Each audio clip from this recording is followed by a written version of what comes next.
विकास और प्रकाश देखा नहीं सेमानंक संधान तुमे जीवाकू पड़िबो। निश्चय जी महाराज निश्चय जी अविनाश महाराज जहाँ कही गले ताहा ही सत्य तुम शीघ्र जाई मो पुत्र माने जोउठ थिले मध्य खोजी कि आण यही छोटिया कथा पई आपण माने ते चिंता करसती महाराज आपण माने चिंता करतनी महारानी आपण के पुत्र देहे राजकुमार विकास सिंह प्रकाश सिंह जो छरे थिले मध्य निश्चय औषधि खोजनी आने ताहे सेनापति विनाश चौधरी की कार्य रासिलो महाराज की कार्य रासिलो देवी अविलंबे छुटी जाओ पुत्र विकास और प्रकाश संधान रे जाओ ମୁଁ ଯାଉଛି ମହାରାଜ ଆପଣ ମାଆ ବ୍ୟସ୍ତ ହୁଅନ୍ତୁନି ମୁଁ ଯାଉଛି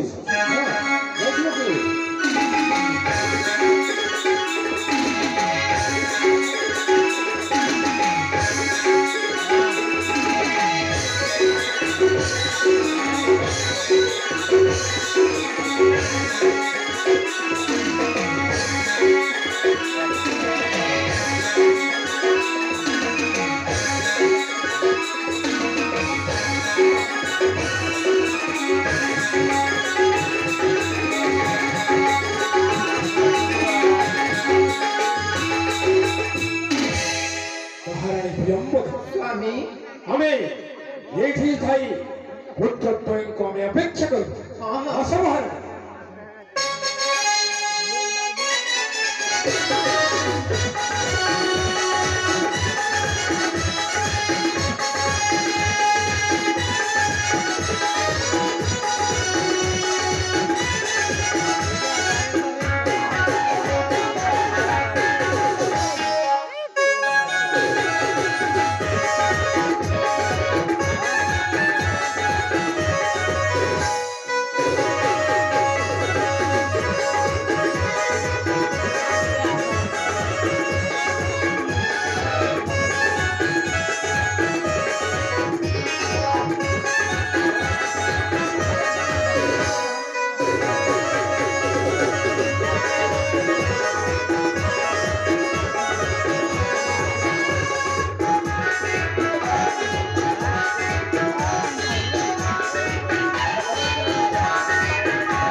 आयुष्मान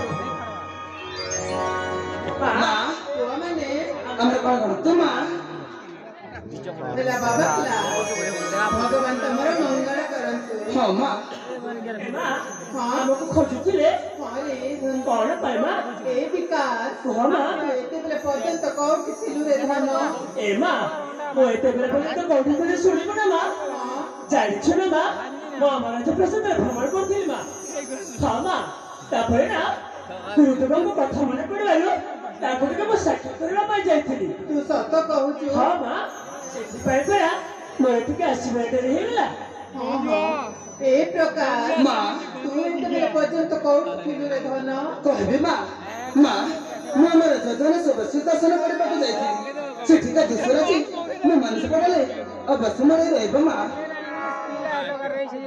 ए धन माने मामा तुम्हें तो जानी छ कौन तुम माँ दंड न देखले मु केमिति पागड़ी हे जाए माँ हेले मु कहि दउछि आज दिन तो मते न पचारि बाजाय कुआरे मत जीवनी हेला माँ हेला ଆମର ଭୁଲ ହେଇଯାଇଛି ଏଥର ଚଳେ ଗଲେ ମଧ୍ୟ ଆପଣଙ୍କୁ ଜଣେଇକୁ ଯିବା हे पुत्र विकास ପିତା प्रकाश ପିତା महारानी प्रियंवदा को न कहवा पर्यंत तुम्हें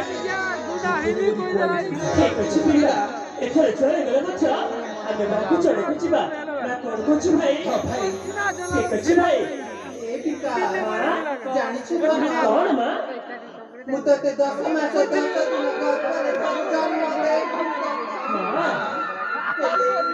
केते लालन पालन रे अफला करी छी ଆରେ ନାଇଁ ମା ନାଇଁ ମୋ ଜନ୍ମିତ ପୁଅ ପ୍ରକାଶକୁ ଯେତିକି ସ୍ନେହ ମମତା ଦେଇଛି ହଁ ମା ତୋତେ ମଧ୍ୟ ସେତିକି ସ୍ନେହ ମମତା ଦେଇଛି ହଁ ମା ହେଲେ ଧନ ମା କେବେ ମୋ ମନରେ ଦୁଃଖ ଦେବୁନି ଏ ମା ତୁ କଣ କହି ଯାଉଛୁ ମୁଁ ଜାଣେ ମା ତୁ ମତେ 10 ମାସ 10 ଦିନ ଗର୍ଭରେ ଧରି ଜନ୍ମ ଦେଇନୁ ସତ ହେଲେ ମା ମତେ ଛୋଟ ବେଳୁ ଏତେ ବଡ କଲୁ କାହିଁକି ମୁଁ ତୋ ମନ ତ କିଣିବି କହିଲୁ ଏ ମା ସେ ଭୁଲ ମୁଁ ଜମାରୁ କରିବିନି ମା ସତ କରୁଛି ମା ସେ ଭୁଲ ମୁଁ ଜମାରୁ କରିବିନି ହଉରେ ଧନ ଏ ଭାଇ ପ୍ରକାଶ ଭାଇ ଦେଖିଲ ଭାଇ ଖବର ଟିକେ ଡେରି ହେଇଗଲା ବୋଲି ପିତା ମାତା ଆମ ପାଇଁ କେତେ ଚିନ୍ତା କରୁଛନ୍ତି ହଁ ଭାଇ ଭାଇ ଏଥର ଯୁଆଡେ ଗଲେ ମଧ୍ୟ ଆମେ ତାଙ୍କୁ ଜଣେଇକି ଯିବା ଭାଇ ଠିକ ଅଛି ଭାଇ ହଁ ଭାଇ ମା ପିତା ବିକାଶ ଦେବତୁଲ୍ୟ ମାତା ପ୍ରିୟାର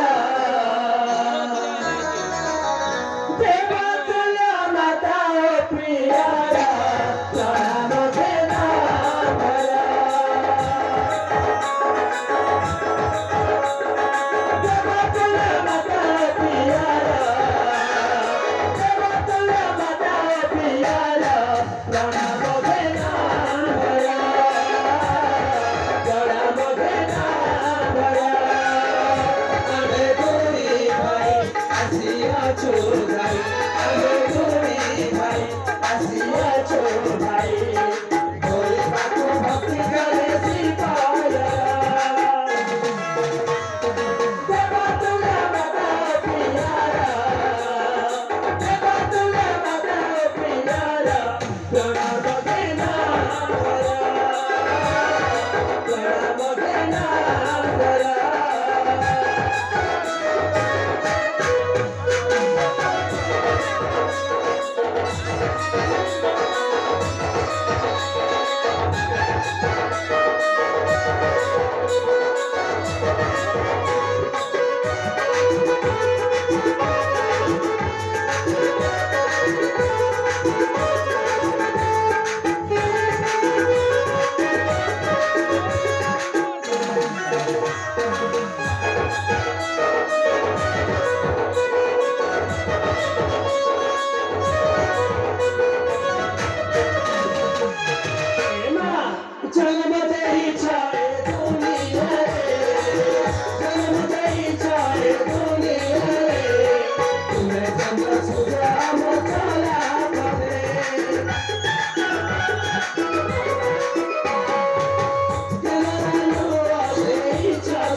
ଏ ମୁଁ କଣ ଦେଖୁଛି?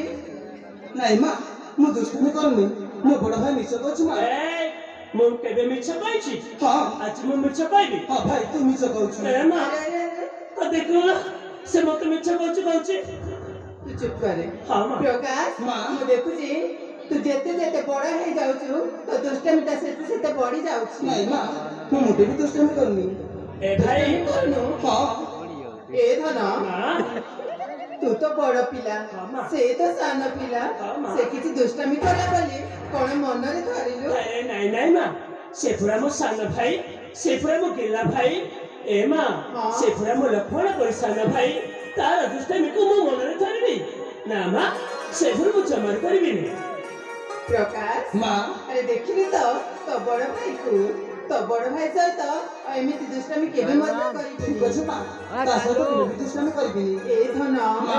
ତୋ ମାର ଗୋଟିଏ କଥା ମନେ ରଖିଥିବୁ କଣ ମା କେବେ ଅନ୍ୟାୟ ଧର୍ମ ପଥରେ ଯିବୁନି ହଁ ମା ଆଉ ତୋ ବଡ ଭାଇ ମନରେ କେବେ ମଧ୍ୟ ଦୁଃଖ ଦେବୁନି। ଆରେ ମା ତୁମେ କଣ କହୁଛ ମୋ ବଡ ଭାଇ ମନରେ କେବେ ବି ଦୁଃଖ ଦେବିନି ମା ହଁ ରେ ଧନ ହଁ ମା ଏ ଭାଇ ମା ଯାହା କହିଲା ସତ ତୁ ମାନିବୁ ନା? ହଁ ଭାଇ ମାଙ୍କ କଥାକୁ ମୁଁ ଅକ୍ଷରେ ଅକ୍ଷରେ ପାଳନ କରିଛି ସତରେ ଭାଇ ହଁ ଭାଇ ଜାଣିଛୁ ନା ଭାଇ ତୁ ହଉଛି ମୋ ଲକ୍ଷ୍ମଣ ପରି ସାନ ଭାଇ ହଁ ଭାଇ ଆଉ ମୋ ରାମଚନ୍ଦ୍ର ବୋଲି ତୋ ବଡ ଭାଇ ଭାଇ ଆମେ ପରସ୍ପରକୁ କେବେ ବି ଦୁଃଖ ଦେବାନି ଭାଇ। ଠିକ ଅଛି ଭାଇ ହଁ ଭାଇ ହେଲେ ଭାଇ ଜାଣିଛୁ ନା ଆଜି ମୋ ମନଟା ହଁ? ଆଜି ମୋ ମନଟା ବଡ ଭ୍ରମଣ ଭାବିବାକୁ ଯାଉଛି। କଣ ହେଲା ବନ ଭ୍ରମଣ କରିବା ବ୍ୟାକୁଳ ହେଇଛି ହଁ ଭାଇ ସତରେ ହେଲେ ଭାଇ ଆମର ଟିକେ ଡେରି ହେଇଗଲା ବୋଲି ପିତାମାତା ଆମ ପାଇଁ କେତେ ଚିନ୍ତା କରୁଥିଲେ। ହଁ ଭାଇ ହେଲେ ଭାଇ କଣ ମତେ ଆଜି ବଣ ଭ୍ରମଣ ପାଇଁ ପିତାମାତା ଅନୁମତି ଦେବେ? ଆରେ ଭାଇ ପିତାମାତା ତୁମକୁ ନିଶ୍ଚୟ ଅନୁମତି କରିବେ ସତ କହୁଛି ହଁ ଭାଇ? ଭାଇ ମୁଁ ସତ କହୁଛି ଠିକ ଅଛି ଭାଇ ତୁ ଯେତେବେଳେ କହୁଛୁ ଅନୁମତି ଦେବେ ବୋଲି ତାହେଲେ ମୁଁ ଯାଇ ମାଆକୁ କହି ଦଉଛି। ଠିକ ଅଛି ଭାଇ ହଁ ଭାଇ ମା ମୋ ସୁନା ମାଟା ପରା ତୁମକୁ ଗୋଟେ କଥା କହିବି। କଥା କହିବୁ ହଁ ମା କଣ ଧନ ଜାଣିଛ ନା ମା ଆଜି ମୋ ମନଟା ବଣ ଭ୍ରମଣ ପାଇବାକୁ ଯାଉଛି। ହଁ ମା ତମେ ଯଦି ମୋତେ ଆଦେଶ ଦେବ ନା ତାହେଲେ ମୁଁ ଭ୍ରମଣ ସାରି ଶୀଘ୍ର ଫେରି ଆସିବି। କଣ କହିଲୁ ବଣ ଭ୍ରମଣ ପାଇଁ ଯିବୁ? ହଁ ମା ନାରେ ଧନ ସେ ଆଦେଶ ମୁଁ ଦେଇପାରିବିନି। ହେଲେ କାହିଁକି ମା ଗୋପାଳ ଝଗଡ଼ା ରାଜକୁମାର ଅସ୍ତ୍ର ଭିତରେ ମନେ ଅଛି ଏ ମା ଆରେ ଗୋପାଳ ତମେ ଚିନ୍ତା କରନି ହେଲା ଆରେ ମୁଁ ଶୀଘ୍ର ଯିବି ସେଠିକାର ଦୃଶ୍ୟ ଦେଖି ଭ୍ରମଣ ସାରି ଫେରି ଆସିବି ଘରକୁ।